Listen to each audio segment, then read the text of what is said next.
Hi అండి, AK4 multi ఛానల్కి స్వాగతం. ఇప్పుడు మనం తెలుసుకోబోయేది అనేక వ్యాధులకు ఒక పానకంతో మనం ఈ వ్యాధులన్నిటినీ నయం చేసుకోవచ్చండి. దీనికి కావలసినటువంటి మూడు పదార్థాలు: నిమ్మరసము, అల్లం రసము, చక్కెర 3 సమభాగాలండి. ఇది 3 కలిపి పొయ్యి పైన పెట్టాలండి.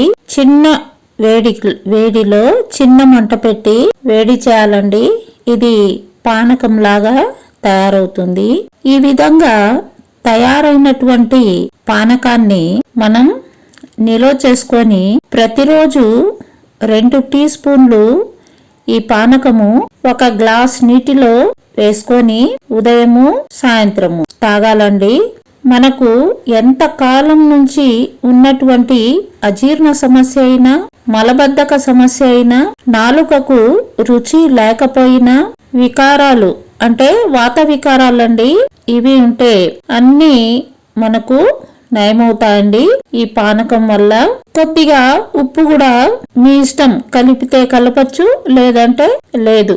ఈ చిన్న పానకం ద్వారా మనకు ఇన్ని సమస్యలు అనేది దూరం అయిపోతాయండి.